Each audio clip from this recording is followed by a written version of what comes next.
आपने अभी बताया मिलिटेंसी जो है आपके दौरान में काफी पीक पे थी। तो क्या सर उस टाइम पे आपने मार्शल रूल विटनेस किया? जर्नलिज्म को लेके आपकी इंस्पिरेशन कौन बने और किस तरह से आप इंस्पायर हुए कि जर्नलिज्म भी करना चाहिए? उस काम में इतनी रुचि हो गई मुझे, तो मेरा अभी भी इतने साल, लगभग 3 डिकेड्स होने को हो गए, मैंने पत्रकारिता नहीं छोड़ी। तो क्या लगता है कि कहाँ-कहाँ पे सुधार करना ज़रूरी है हमारे रूरल एरियाज़? पेरेंट्स भी ये चीज़ हमारे साथ डिस्कस करते हैं कभी कि भई बहुत ज़्यादा मारकूट चलती थी। हाल ही में आप देख लीजिए, समृद्धि सेन है। बिल्कुल सर। सर स्टिल आपको लगता है कि इसमें रिजर्वेशन होनी चाहिए? हो सकता है सर वो ऐसे बैकग्राउंड से आया हो जहाँ उसने अपने आप में वो चैलेंजेस फेस कर बिल्कुल रखे इस हो। बिल्कुल सर, शीतल जी की एग्जांपल भी ले सकते शीतल, हैं। अब हम कहेंगे, कहते हैं कि हाथों की लकीरों में सब कुछ बिल्कुल। है।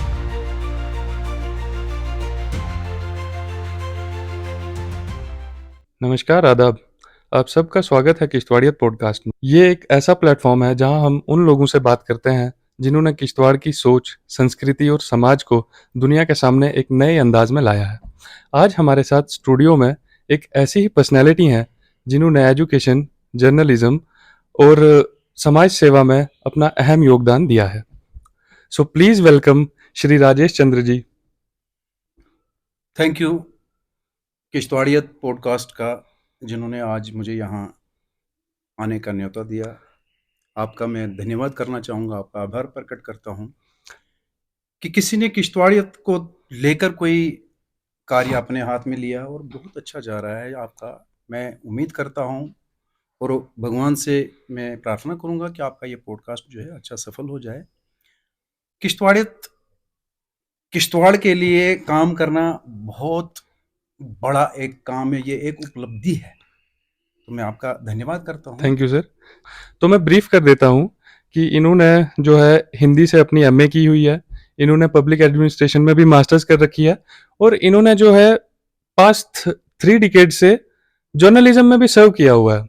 और अभी के दौरान की बात करूं तो ये एज प्रिंसिपल काम कर रहे हैं हमारे आदर्श बाल निकेतन हाई स्कूल किश्तवाड़ में, और ये जनरल सेक्रेटरी भी हैं जर्नलिज्म के डिस्ट्रिक्ट किश्तवाड़ के।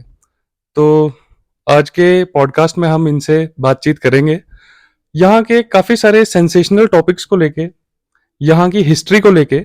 तो सर सबसे पहले आप हमें अपने हर्डल्स, स्ट्रगल्स, अपना थोड़ा सर लाइफ को किस तरह से एक्सप्लेन करना चाहेंगे सर देखो सर, सबके सामने? बीइंग अ किश्तवाड़ी, मैं किश्तवाड़ में जन्म लिया हूँ 1971 में, और 1971 से लेकर अभी तक लगभग 54 साल हो गए।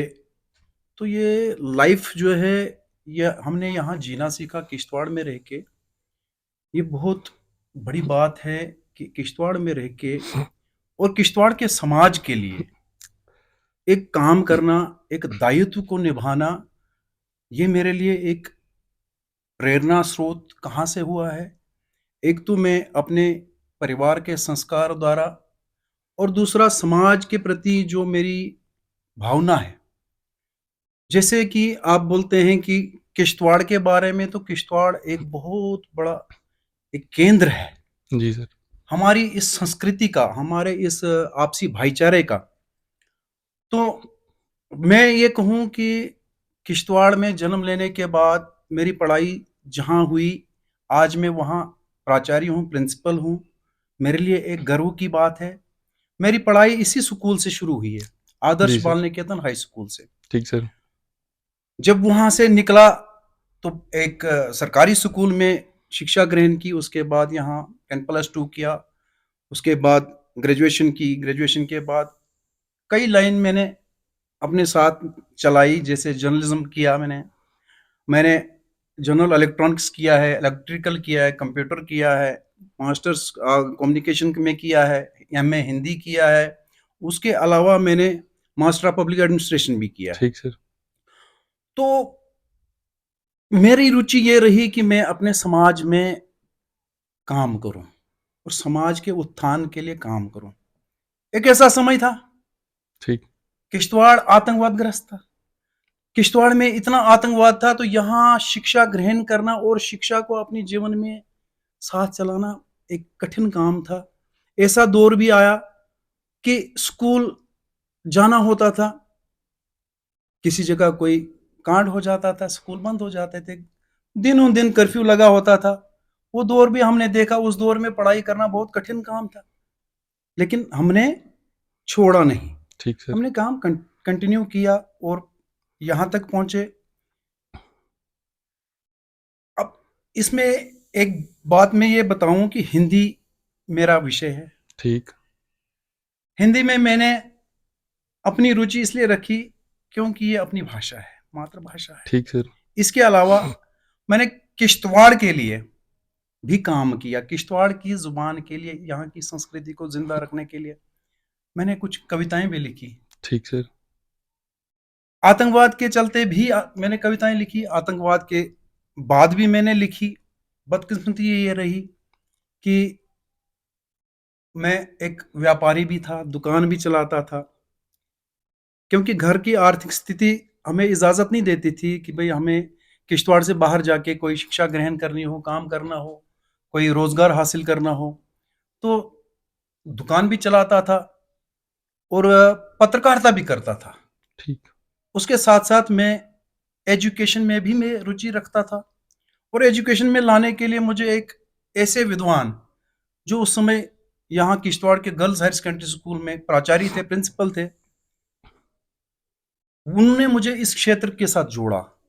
हालाँकि मेरी रुचि पहले इसमें इतनी नहीं थी क्योंकि मैं एज़ जर्नलिस्ट काम करता था और एक दुकान चलाता था।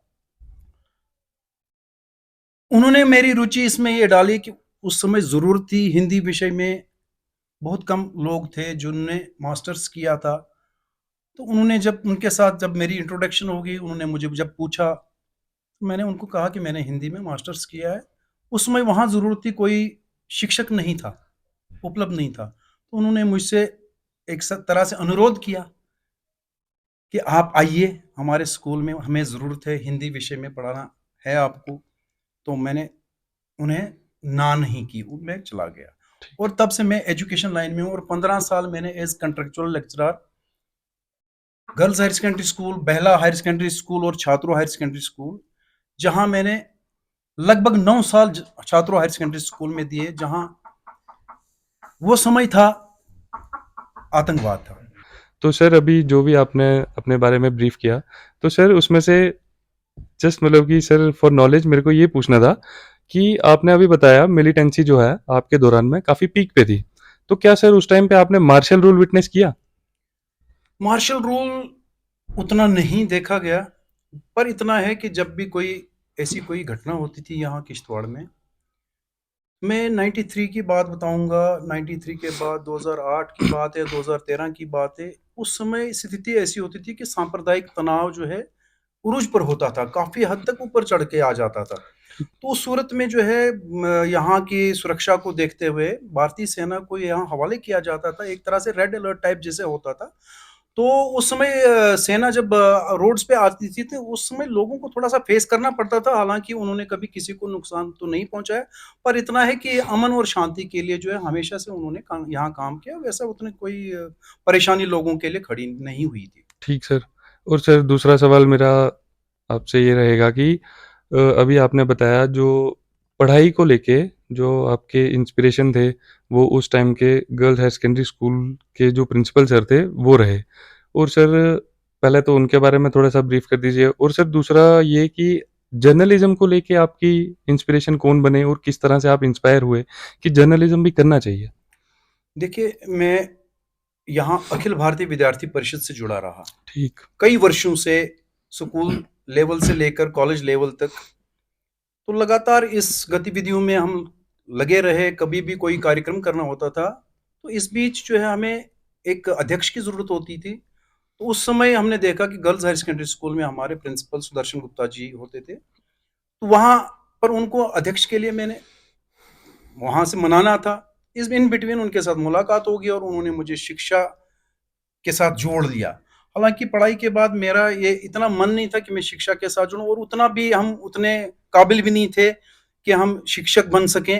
परंतु उन्होंने मुझ में कुछ देखा और उन्होंने बताया कि भाई आप शिक्षक बनोगे और आपने यहाँ सर्विसेज़ देनी है। और तब से कंटिन्यू और मेरा एक रुचि भी रही और जुनून भी रहा कि मैं शिक्षक बन के रहूँ और शिक्षा क्षेत्र में काम करूँ, क्योंकि शिक्षा ही एक ऐसी लाइन है जिससे हम समाज में सुधार ला सकते हैं। तो इसके साथ जुड़ा रहा। आपने दूसरा प्रश्न ये पूछा कि मैं जर्नलिज्म के साथ कैसे जुड़ा? मैं ये बताऊँगा आपको कि जब मैं दुकान करता था, दुकान करते-करते मैं जम्मू आना-जाना होता था, सामान लाने जाना प होता था। मेरे एक मित्र हैं वहाँ पर अशोक गुप्ता जी, उनके साथ मिलना हुआ तो उन्होंने एक दयानंद समाचार नामक एक पत्रिका निकाली, ठीक। उन्होंने मुझे उसके साथ जोड़ा। तो मैं उनके साथ काम करता रहा। काम करने के तुरंत बाद 1999 की बात है, 1999 में की बात है, मैंने सब इंस्पेक्टर का एक इंटरव्यू फेस किया, मेरी सिलेक्शन उसमें नहीं हो पाई। मैं परेशान रहा, काफ़ी परेशान रहा। इन बिटवीन मुझे एक पुंछ का लड़का, एक साथी मिला था, अखिल भारतीय विद्यार्थी परिषद से ही जुड़े थे वो भी। उन्होंने मुझे कहा कि चलो जी अमर उजाला दफ्तर जाना है, तो चलो आप भी चलो। तो जब मैं वहाँ चला गया उनके साथ, तो उन्होंने मुझे ब्यूरो के सामने बिठा के रखा और खुद कहीं अंदर कमरे में चले गए। ठीक।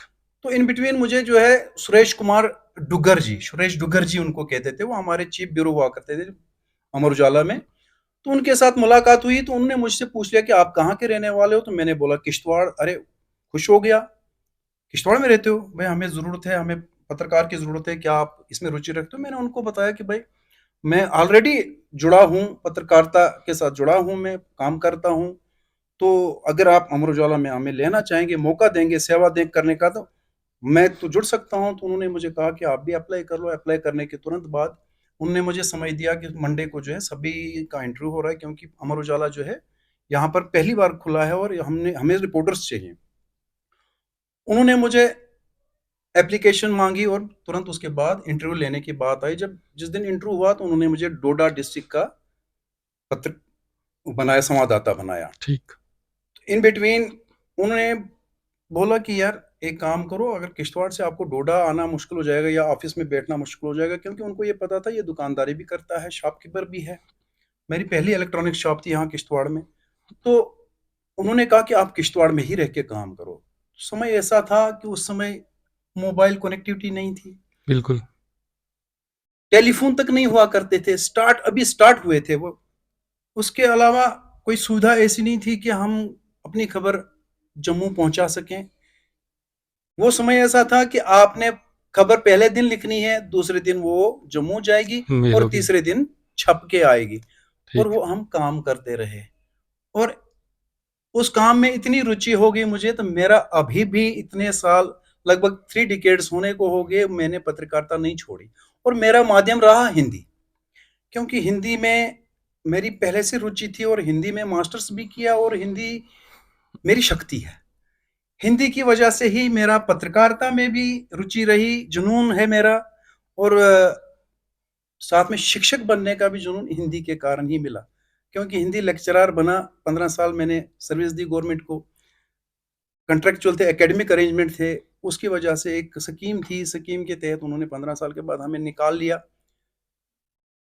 लेकिन इन बिटवीन यहाँ समाज ने मुझे एक दायित्व सौंपा, एक एनर्जेटिक, एक युवा और एक पढ़ा लिखा व्यक्ति उनको चाहिए था।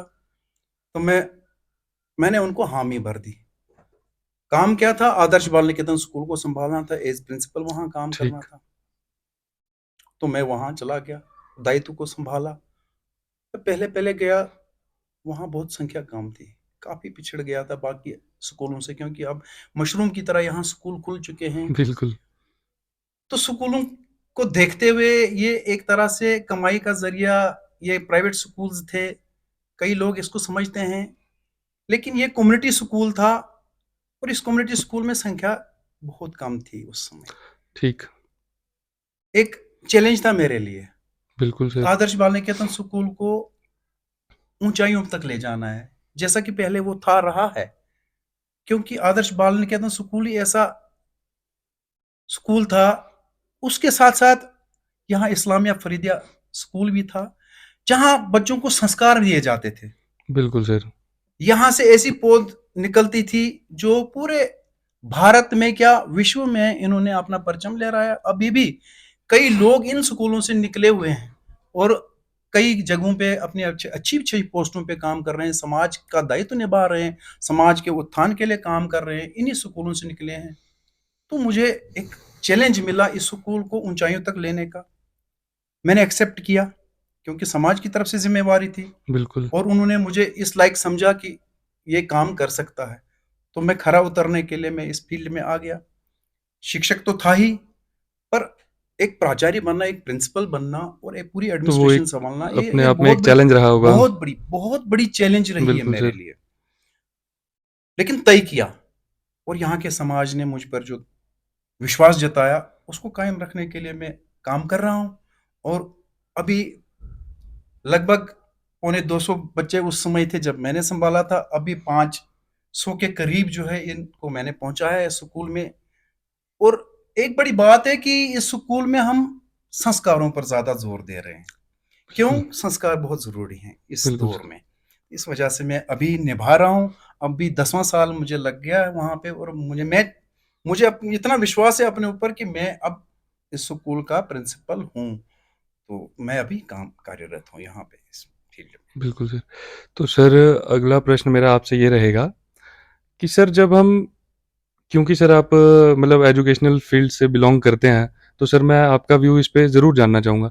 सर जब हम रूरल एरियाज़ के जो मतलब एजुकेशनल जो इंफ्रास्ट्रक्चर है हमारे पास या सर एजुकेशन सिस्टम है, जब हम उसको कंपेयर करते हैं बड़ी सिटीज़ के साथ, लाइक दिल्ली हो गया, मतलब ठीक है सर, कोई भी बड़ी सिटीज़, तो सर आपको उसमें क्या मेजर डिफरेंसेस देखने को मिलते हैं, या आपको क्या लगता है कि कहाँ-कहाँ पे सुधार करना ज़रूरी है हमारे रूरल एरियाज़ के लिए? देखो क्या है कि जो शिक्षा है, शिक्षा के क्षेत्र में अगर आप बात कर रहे हैं, बिल्कुल सर। तो शिक्षा में बदलाव लाना बहुत जरूरी है। बिल्कुल। गांव और शहर में काफी फासला है। फासला है सर। जो ग्रामीण क्षेत्रों में शिक्षा मिल रही है, अगर मैं कहूं, अगर हमें शिक्षा विभाग वाले नाराज न हो तो मैं एक सही बात बताऊंगा कि जी। उनके साथ इंसाफ पूरा नहीं होता है। आज भी गांव में पढ़ाई नाम मात्र है। कोई नहीं चाहता है कि गांव का बच्चा जो है अच्छी शिक्षा ग्रहण कर सके। शिक्षा विभाग की तरफ से कई प्रयास किए गए कि हम इसमें ये जो डिफरेंसेस हैं शहर और गांव का, उसको दूर करें, परंतु बिल्कुल। उसमें वो अभी तक मेरी राय में विफल है। आरटीज लगाए, किसके लिए? ताकि शिक्षा में सुधार हो। हो। लेकिन राजनीति का खेल है, उसकी भेंट चढ़ चुके हैं। तो शिक्षा में बदलाव लाने का प्रयास सिर्फ हो रहा है, बदलाव नहीं हो पा रहा है। बिल्कुल। पर इतना है कि जो भी गांव का व्यक्ति शहर में गया, शिक्षा हासिल की, उसे वहां के रहन सहन, वहां की शिक्षा के बारे में जानकारी मिली और वो खुद पढ़ा लिखा हो, वो अगर वापस गांव में लौटा, बदकिस्मती से हमारा ये सिस्टम है कि शहर जो एक बार चला जाता है, वो गांव की तरफ वापस नहीं आता है। परंतु यहाँ किश्तवाड़ित है, किश्तवाड़ित को अगर आप जिंदा रख रहे हैं तो किश्तवाड़ित की एक बात बताऊंगा, कई ऐसे लोग हैं जो इस किश्तवाड़ के लिए काम कर रहे हैं, और कई बिल्कुल। लोग अपने गांव की तरफ रुख कर चुके हैं, बिल्कुल। जिन्होंने वहां जाकर जो है अपने, अगर गांव का तो नहीं तो परिवार के बच्चों को तो थोड़ा सा उनमें बदलाव लाना चाहो, उनको शहरों की तरफ भेजना शुरू कर दिया। जो व्यक्ति शहर की तरफ जाता है उसमें बदलाव जरूरी आता है। यह है कि शिक्षा में काफी डिफरेंसेस है है। गांव और शहर में। यहाँ का अगर मुकाबला हम जम्मू के साथ करेंगे तो हम बहुत पीछे हैं। मतलब रिसोर्सेज को क्यों? लेके काफ़ी हमारे पीछे हैं लिए हम जो लोग। है हुँ। रिसोर्सेज बहुत कम है। जहां हम लोगों को बच्चों के लिए आधुनिक युग है, हुँ। यहाँ आपको मल्टीमीडिया चाहिए। आपको आधुनिक क्षेत्र में आज देखो क्या है, आज है दृश्य और श्रव्य, देखना और सुनना। ये शिक्षा जो है उस तक महदूद हो गई है। अब इस आधुनिक युग में आप ये नहीं कहेंगे कि हम किताब पढ़ेंगे और आगे बढ़ेंगे, ऐसा नहीं है। आप जो है आधुनिक युग है, आप डिजिटलाइजेशन का जमाना बिल्कुल है, सर। तो लोगों को चाहिए कि आप जो है आगे की तरफ बढ़ें। और मैं चाहूंगा कि अगर ये डिफरेंसेस खत्म करनी है तो ग्रामीण इलाकों में भी मल्टीमीडिया को इस आधुनिक युग के दौर में उनको अच्छी शिक्षा मिले, अच्छे शिक्षक लाएं, शिक्षकों को प्रशिक्षण दें, बच्चों के साथ भेदभाव न हो, उनकी समानता हो। बहुत जरूरी है इस दूरियों को कम करने के लिए। मगर इतना कहूंगा कि गांव और शहर में काफी फर्क है, अभी भी फर्क है। सर पेरेंट्स और टीचर, टीचर और स्टूडेंट, स्टूडेंट और पेरेंट्स, सर इनके गैप और कनेक्शन पे कुछ कहना चाहेंगे आप? सर। जरूर जरूर कहना हुँ। चाहूंगा। देखिए, मैं ये कहना चाहूंगा जैसे पंचायत में 3 टायर सिस्टम है, बिल्कुल। और ये शायद एजुकेशन में भी फॉल करता है। एजुकेशन में क्या है कि शिक्षक, अभिभावक और छात्र, बिल्कुल, जिसे हम पेरेंट्स, टीचर एंड स्टूडेंट्स, ये एक 3 टायर सिस्टम है। अगर तीनों में गैप आया है, कारण एक ही है कि पेरेंट की अपनी चॉइस है। वो अपनी चॉइस से बच्चे को विषय देता है, तूने ये पढ़ना है, तूने ये पढ़ना है, तूने ये बनना है। ये आज चलन है। देखा-देखी, अगर मेरे पड़ोस में कोई आईएएस ऑफिसर बनता है, तो मैं भी अपने बच्चे को कह रहा हूँ कि भई आपने भी आईएएस अफसर बनना है, और इस दबाव के कारण बच्चा मानसिकता खो देता है।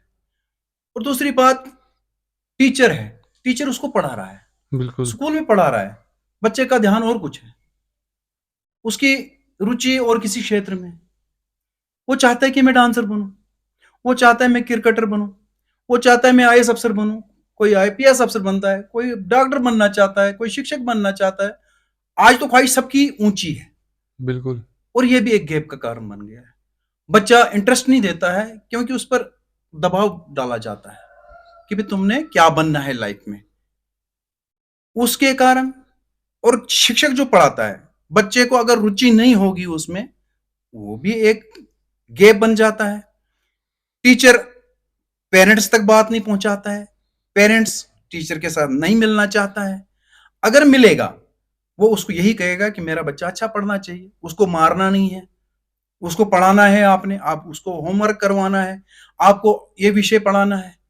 और पेरेंट्स की क्या बात है कि बच्चे की ऊंचाई छुए, उस लालसा में वो क्या काम कर देता है, वो दबाव बनाना शुरू कर देता है बच्चे पर। वो उस पर और प्रेशर डालना चाहता है, वो उसको ट्यूशन दिलवाना चाहता है, एक्स्ट्रा ट्यूशन लगाना चाहता है, एक्स्ट्रा शिक्षक को, और उस विषय को पर जो है अपना प्रभाव डालने के लिए, उसको ज्यादा हासिल करने के लिए वो गैप का कारण बन जाता है। टीचर, शिक्षक जो है, वो अभिभावक और छात्र अगर एक हो जाएं, मुझे नहीं लगता है कि गैप होगा। और आज के दौर में गैप हो चुका है। पेरेंट्स ये नहीं चाहता है कि मेरे बच्चे की पिटाई हो। अगर पिटाई नहीं होगी, पिटाई नहीं सर होगी। मतलब जिस तरह से हमने सुन रखा है, हाँ, पहले-पहले मतलब हमारे पेरेंट्स भी ये चीज़ हमारे साथ डिस्कस करते हैं कभी कि भई बहुत ज़्यादा मार-कूट चलती थी। बिल्कुल। मतलब और देखिए, एक खौफ, डर भी था, मतलब इज़्ज़त थी टीचर्स की ना, मतलब एक रिस्पेक्ट आ जाती थी अपने आप, थोड़ा कहीं दिख जाएँ देखो, तो वैसा मैं आपको काइंड ऑफ। बताऊंगा कि पहले समय था गुरुकुल का था। बिल्कुल, ये भारत देश है, यहाँ पर गुरुकुल का काफी दौर रहा है। और जिस तरह से गुरु चाहता था, वैसे वो उस बच्चे को अपने उसमें ढालता था, रंग में। उसमें रंग, उस रंग में डालता था। और वो शिक्षक, उस समय के शिक्षक ये देख लेते थे कि इस बच्चे में कौन किस तरह की रुचि है, रुचि है, इसको बिल्कुल सर। क्या ये पढ़ाई में अच्छा है, क्या ये तीरंदाजी में अच्छा है, बिल्कुल सर, क्या बिल्कुल। ये और किसी क्षेत्र में जो है अच्छा है, क्या ये शिक्षक बनेगा, मेरी तरह गुरु बनेगा। वो उसमें देखता था और उसी तरह से उसको चलाता था। उसके लिए अगर उसको सजा भी देता था, वो एक अच्छा काम था। बिल्कुल, लेकिन उस सजा को आज के दौर में, इस युग में गलत माना गया है, सजा के तौर पर माना गया है, कानूनी वो गलत है। एक तरह से मैं कहूंगा कि कानूनी ठीक है, बच्चे को उतनी भी पिटाई नहीं होनी चाहिए, परंतु डर थोड़ा सा बच्चे को होना चाहिए। बिल्कुल। शिक्षक का डर तो जरूरी है। मैं ये बोलना चाहूंगा यहाँ आपके इस माध्यम से कि आज जो है, बच्चे और शिक्षक में कोई आपस में जुड़ाव नहीं है। जुड़ाव नहीं है। कोई बच्चा अगर किसी शिक्षक को देखता है, वो उसमें भावना नहीं रहती है कि मैं इसको इज्जत दूं, ये मेरा गुरु है। बिल्कुल सर। बहुत कम हो गया है। कारण एक ही रहा है। एक तो मैं शिक्षकों में की कमी भी बता सकता हूँ यहाँ बिल्कुल। आपको। ट्यूशन का जोर है, हुँ, हुँ। पैसा कमाने का दौर है। बिल्कुल, स्कूलों में पढ़ाई कम करवाते हैं।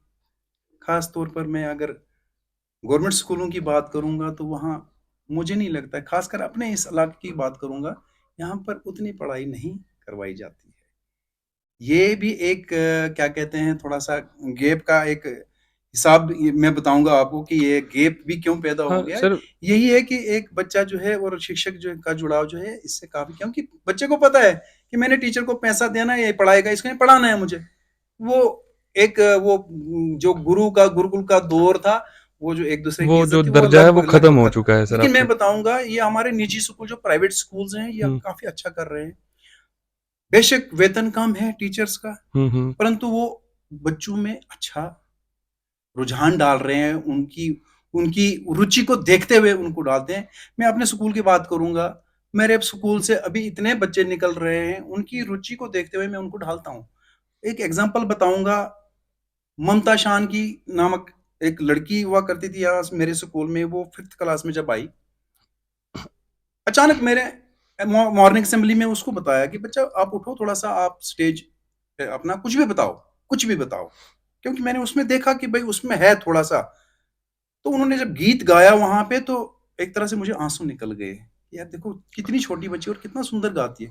उसको वहाँ से 10वीं कक्षा तक मैंने क्या किया, मंच पे मंच देता गया। उसको प्रैक्टिस इतनी होगी कि किश्तवाड़ आइडल नाम जो पहला यहाँ पर जो है एक प्रतियोगिता हुई, बिल्कुल। जिसमें हजारों बच्चों ने अपना जोर आजमाया, अपने संगीत को, अपने गायन कला को वहां सामने पेश किया। उसमें वो अव्वल 1 नंबर पे आ गई और मुझे उसमें बहुत बड़ी खुशी है। और इसी तरह से मैं प्राइवेट स्कूलों की बात करूंगा, अपने खासकर अपने स्कूल की बात तो कर रहा हूं, लेकिन अदर स्कूल्स भी हर क्षेत्र में बच्चे को डाल रहे हैं, चाहे संगीत हो, चाहे गायन कला हो, चाहे खेल हो, चाहे और कोई हो, पढ़ाई में हो। मेरे स्कूल से 2 डॉक्टर्स निकले। मुझे बहुत खुशी है कि मेरे दौर में 2 बच्चियों ने वहां पर नीट क्वालिफाई किया और अभी डॉक्टर की का प्रशिक्षण ले रहे हैं, ट्रेनिंग ले रहे हैं। तो इसी तरह से बाकी स्कूल भी जो है वो अच्छा कर रहे हैं। तो मैं चाहता हूं कि तो गवर्नमेंट मतलब स्कूलों सर, पे प्रोत्साहन। किश्तवाड़ से जो स्टूडेंट्स हैं, आपको लगता है कि सर प्रॉपर प्लेटफॉर्म्स मिल पा रहे हैं? एक समय था कि प्लेटफॉर्म नहीं था, लेकिन आज के दौर में अगर कहूंगा मैं, बहुत प्लेटफॉर्म मिल रहे हैं, चाहे मैं गवर्नमेंट की तरफ से हो, चाहे प्राइवेट। तो ये मंच मिल रहे हैं बच्चों को, ठीक। और कई बच्चों ने और उसमें जो है कमाल करके दिखाया है। अभी बिल्कुल हाल सर। ही में आप देख लीजिए, समृद्धि सेन है, बिल्कुल सर। कहाँ से कहाँ पहुंच गई। इसी तरह से कई ऐसे लोग हैं जिन्होंने अपने इस किश्तवाड़ को रिप्रेजेंट किया। बिल्कुल सर, शीतल जी की एग्जांपल भी ले सकते शीतल, हैं।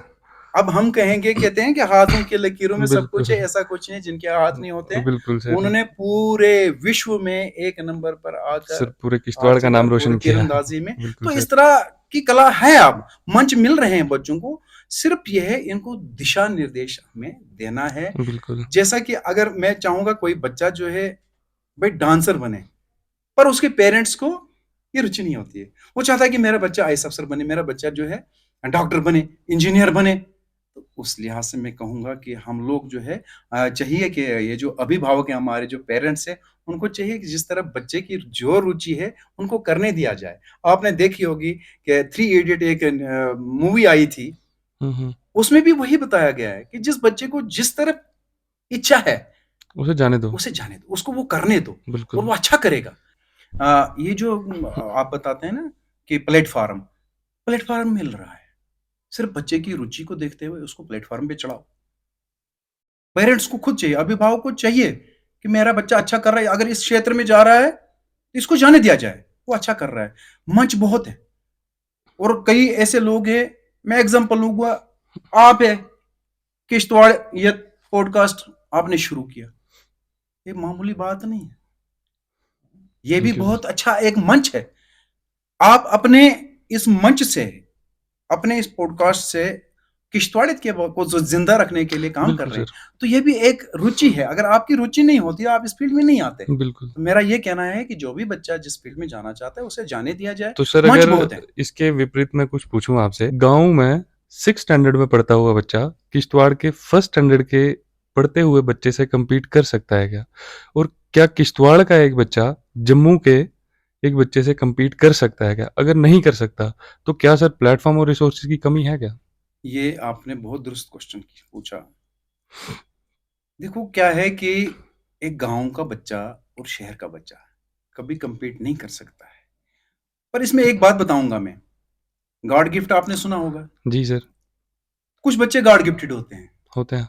गांव में तो पैदा होते हैं, परंतु उनमें जो है, जो ऊपर से ही एक तरह से एक शक्ति मिल जाती है उनको, वो compete कर सकता है। बट यहाँ किश्तवाड़ में रहकर अगर यहाँ का बच्चा जम्मू के मुकाबले में compete करना थोड़ा कठिन है, क्योंकि रिसोर्सेज नहीं है। संसाधन नहीं है हम लोगों के पास। हमारे बच्चों के पास वो क्या बोलते हैं रिसोर्स के साथ साथ हमारे आर्थिक स्थिति, इकोनॉमिकली हम लोग वीक है यहाँ पे। किश्तवाड़ का बच्चा इकोनॉमिकली वीक है, वो बच्चा और जम्मू का बच्चा। जम्मू के बच्चे को घर के पास में ट्यूशन सेंटर है, घर के पास कॉलेजेस हैं, घर के पास उसको स्कूल है। तो हमारे बच्चों को कई कई किलोमीटर जो है पैदल चल के स्कूल पहुंचना पड़ता है, जहां पर शिक्षक तो आते हैं, शिक्षक उनको उनमें वो रुचि नहीं होती है कि मैं अपना कुछ अच्छा करूं, मैं यहाँ से कुछ बच्चों को अच्छा निकालूं, क्योंकि उनमें भी वो गुण हैं उनको। क्योंकि एक शिक्षक का काम है, देखो क्या है कि एक बच्चे को जो एक पत्थर की मूर्त की तरह हमारे पास आता है, उसको हम क्या तराशना, हथौड़ी मार मार के हम लोग जो उसको तराशते हो, बनाते हैं। बिल्कुल सर। तो अगर एक शिक्षक चाहेगा तो हमारे गांव का बच्चा भी, लेकिन इतना ही है कि इकोनॉमिकली थोड़ा सा उसको सपोर्ट किया जाए, उसके लिए रिसोर्सेज पैदा किए जाएं। हालांकि कोशिश है, सरकार कोशिश कर रही है। कर रही है सर। देखिए गांव के लिए अब सब कुछ है, उन बच्चों के लिए देखो आप मिड डे मील चाहे मिलता हो या नहीं मिलता हो, परंतु स्कीम है, स्कीम तो है, बच्चे से फीस नहीं लेनी है, स्कीम है। स्कीम है, सरकार ने किताबें निशुल्क बांटनी है, बांटनी है। वो भी एक सोर्स है उनके लिए, भाई उनको किताबें खरीदनी नहीं है। उसके अलावा यहां तक कि आज जो है वर्दी भी सरकार देती है, स्कूल भी बना के दे रही है, पानी भी दे रही है, हर लिहाज से उनको संपन्न किया जा रहा है। बिल्कुल। अब एक शिक्षक का काम जो है अगर हम बखूबी निभाएं, अगर मन से निभाएं, दिल से निभाएं, तो मैंने मानता हूं कि ये जो है डिफरेंसेस हैं बिल्कुल शहर और गांव का, ये तब खत्म हो जाएंगे जब एक शिक्षक जो है अपना अच्छा देगा। बिल्कुल sir. Compete in the sense, आपका कहने का मतलब है अगर कोई एग्जाम होता है, यहाँ के बच्चे और जम्मू के बच्चे में तो फर्क होगा, बिल्कुल। क्योंकि उसने वो चीज नहीं पढ़ी होगी जो जम्मू के बच्चे ने पढ़ी होगी। तो उसमें थोड़ा सा कंपटीशन में, मुकाबले में कठिनाई तो है, बिल्कुल सर। परंतु अगर तो हर व्यक्ति चाहेगा तो ये कठिनाई दूर हो सकती तो सर अगर हम देखें तो ऑलरेडी देखो सर एजुकेशन सिस्टम में मतलब कितने सारे चैलेंजेस फेस कर रहे हैं। जैसे सर जिस इलाके से हम हैं अभी आपने सब कुछ डिस्कस किया, तो सर इसमें फिर से एक चीज़ जो है रिजर्वेशन, तो सर आपको लगता है कि वो होना फिर ज़रूरी है एजुकेशन में? सर ऑलरेडी इतनी सारी चीज़ें हम फेस कर तो रहे हैं देखो सर, मतलब ये अपने आप में एक ऑलरेडी रिजर्वेशन है कि मतलब देखो सर बाहर जो है बहुत ही बेटर तरीके से बच्चा कुछ सीख पा रहा है, क्योंकि सर वो डिजिटलाइजेशन है उसके पास। सर अभी आपने कहा ना कि मतलब बच्चे ने जो है वो चीज़ें वहाँ पे नहीं पढ़ी होंगी, सर पढ़ी होंगी, बट जो जम्मू वाला है या दिल्ली वाला है उसने वो इतने बेटर तरीके से पढ़ी होंगी जो यहाँ पे वो नहीं पढ़ सकता।